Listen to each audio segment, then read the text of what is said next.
Hello, boys and girls. This is Jason Moore with MTGOacademy.com and a new episode of Dime a Dozen. So, for today's episode, we're going to be piloting Mono Red Goblins.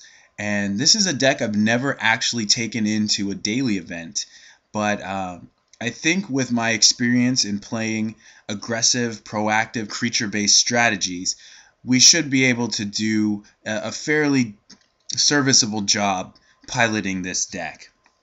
Now, I want to start by saying that this is a deck that used to be a lot more popular. When I first started playing Pauper, I feel like Goblins was the premier aggro strategy, and that has since changed.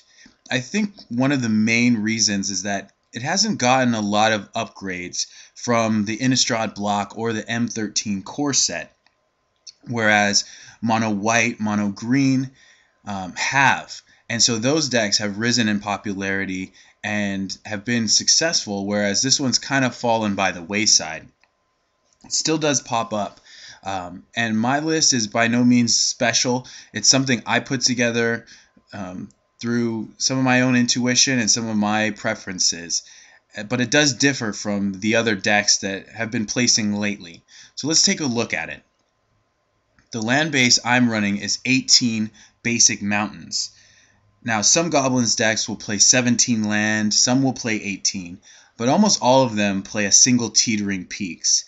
And I think that's probably okay to play, just because this deck runs so many 1-drops that playing a Peaks even early on turn 2 or turn 3 most of the time is not going to hurt you that much. However, I still favor, in a format like this, having very fluid mana, having lands that come into play untapped no matter what. And this deck does have a lot it can do with its mana, whether you're paying the echo cost for Mogg War Marshal, buying back a Death Spark, or even playing a Goblin Matron and then following up with another creature on the same turn. You can do, having untapped mana really helps you with that. And also Chain Lightning every once in a while is a factor. So we're playing these 18 basic mountains. Still in mono white mode, but lately, past couple days or so, past 24 hours, I've been on a bit of a mono red kick, and it's been fun. So anyway, going into the 1-drops, we've got Mogg Raider.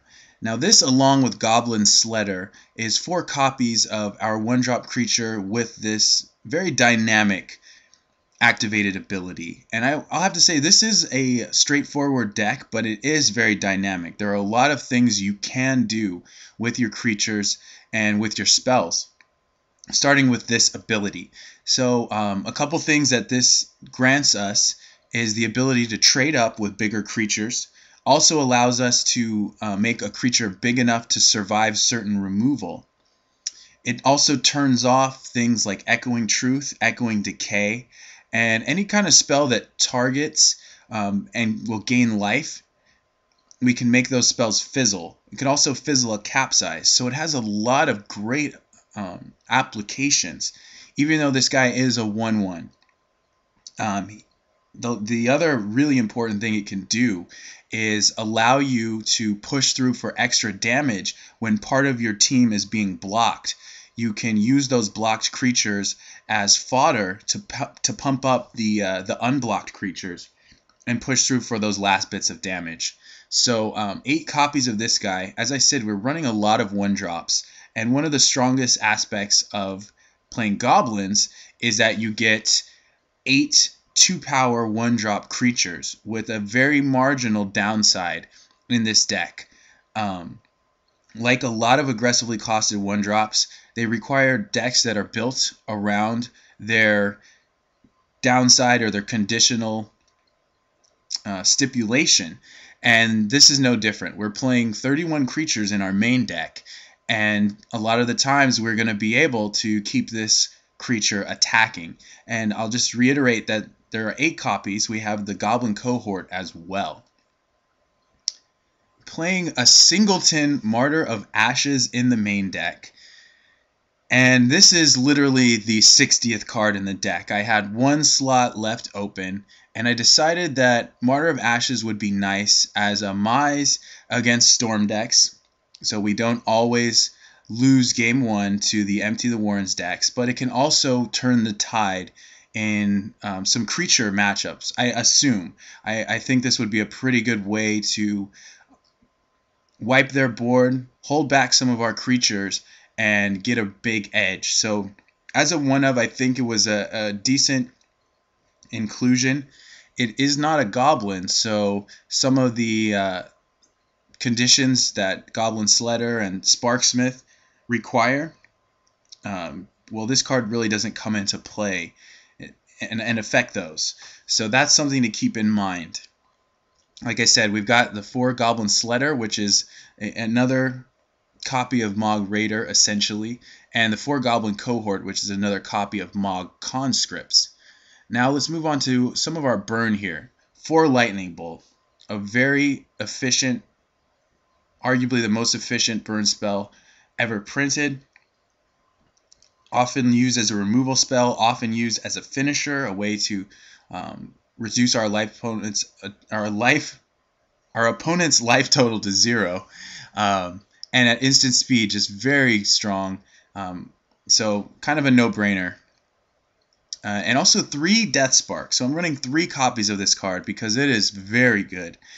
This is a card that, while it does only ping for 1 damage, you can set up plays where if you're having a creature that's going to be killed, you have a creature that's going to be countered, or if you're forced to discard, you can set this Death Spark up in your graveyard to continually come back to your hand. So this, in essence, is a card that has buyback, or, not exactly buyback because it's a little bit slower, but it's an endless source of, I would even say, card advantage. I think there are some forms of card advantage in this deck, and this is one of them. So I'm playing 3 copies because having multiples is not very good, but a lot of the time you do want to see this card. So I think 3 is about the right number. It's more than usually is seen in the main deck, but I've been happy with 3, and I've been happy with the card overall. Also running 4 copies of Chain Lightning. And I'm not sure about this choice. There are so many burn options in mono red that it's really hard to decide. This is about the closest thing you can get to a lightning bolt. It is sorcery speed, but being able to do that 3 damage is pretty significant versus the other options we could have. I considered playing Fire Blast as my 60th card as a sort of a late game out, or just an extra bit of reach where we can pay that alternate cost of that card, but ultimately I decided on the 4 Chain Lightning, so we'll see how those do. Now another part of what I would consider the card advantage built into this deck is Mog War Marshal, and this guy is very good, one of the best turn 2 plays we could have, and he generates 3 1/1 bodies for 2 mana, which is great. Very interactive with the Goblin Sledders and the Death Sparks, and some of the times we'll pay the Echo cost, sometimes we won't. This is a guy that you can always be fairly happy throwing in front of an attacker, or throwing him into combat or sacking him, because you get value, you get additional creatures out of it. So one of the best creatures in the deck, I would have to say, are one of the most value centric. You get to create these different synergies with this guy, which is pretty cool. And then 3 Sparksmith with a 4th in the sideboard. And in my experience playing against goblins, the kind of decks I like to play have typically been pretty hosed by Sparksmith. And this is a guy that removes blockers, he removes problem creatures for a bit of a price. You actually have damage dealt to yourself. But a lot of the time with goblins, you're pressuring the opponent's life total and not the other way around. So losing some life is typically not going to be a huge problem with this guy. And I did opt for a 4th in the board because sometimes there will be matchups where I want to see this card all the time. I want him in my opening hand. For now, he's a 3 of because having multiples is not very good. But again, you usually are going to want to see him, especially in the creature matchups. Well, pretty much only in the creature matchups. So he does come out a lot as well. And then 4 Goblin Bushwhacker here.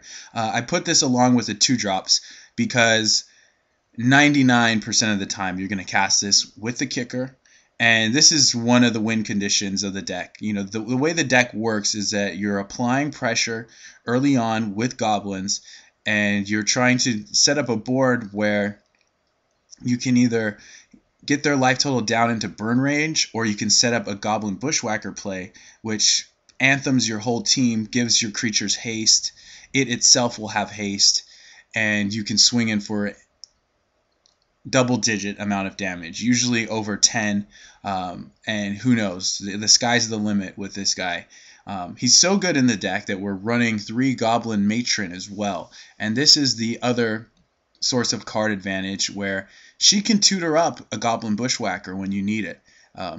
In other instances, she will tutor up second and third copy of herself, or bring in a Goblin War Marshal. Just whatever you need at the time, whatever's the most convenient, whatever's going to be the best utility. And this art is actually kind of creepy. I've never really looked at the art this closely, but she looks like a strange clown. It's interesting how she's got makeup on. But that's beside the point. A lot of people, I've been asking for advice on this deck, and a lot of people don't like the Goblin Matron. They feel like she's slow, or she doesn't have relevant enough creatures to pick up.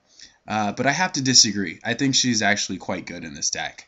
So that's the main deck. Let's go ahead and take a look at the sideboard. Now with mono red, it's hard to have diversity in your sideboard because red as a color within the color pie only does so much. So we do have to lean on a few artifacts to help us out. Pyrite Spellbomb. This is a card that I'm using to help us get around protection from red creatures. So specifically in fairies, they tend to have a protection from red fairy, and obviously mono white has the Crimson Acolyte. They have Guardian of the Guild Pact, which this doesn't really help with, but they do have ways to get around protection from red. So that's basically what this card is for. So it's a little narrow, but it's definitely necessary because otherwise we don't have a real way to deal with those kind of creatures. 3 Pyroblast, one of the best red sideboard cards that exists. This is very strong against pretty much all the blue decks.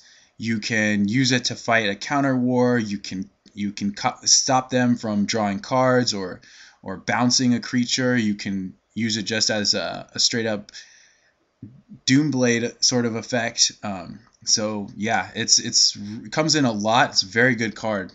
It's definitely a red staple in this format.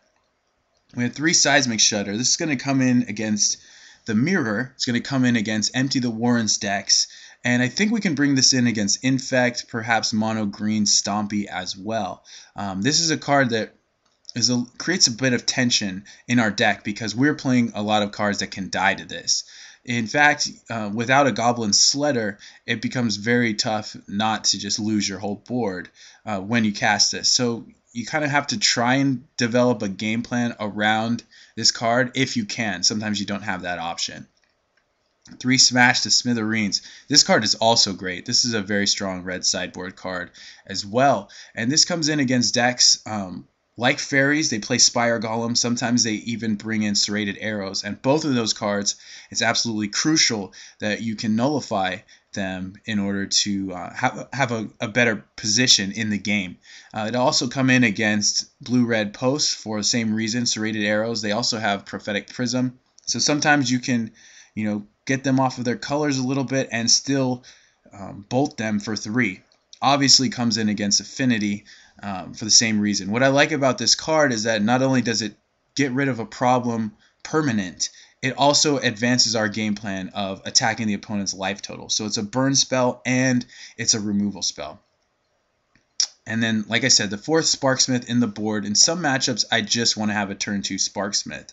And sometimes it'll be fine to draw multiples because they'll remove the first one and we can draw into a second one. So I cut what originally was a third Silvok Lifestaff for the Sparksmith, and I think he will come in quite a bit if depending on what we end up facing. Lastly, we've got a pair of Silvok Lifestaff, and this is a card that I want to bring in against the Mirror and potentially some other aggro decks, but I don't really recommend it against decks like Mono White. A lot of the times I'll see this come in against them, and that's not really what you want to do, in my opinion. I feel like it's a lot better against the red decks that are going to run out of steam, and they depend more on burning you down in those late stages of the game. I could see bringing it in against Mono Green, to try and get them to expend their pump spells and whatnot, and you can still have a little bit of life to hang on. I don't know that we're going to bring that in that case, but that's basically what it's for. So it can also come in some other instances. So that's the deck, and that is the main board and the sideboard. So we've got some exciting matches for you of a daily event coming up. I hope you guys enjoyed. Please give me any feedback on this list, what you think of the deck, and stay tuned. I'm looking forward to doing the games. So we'll talk to you guys later.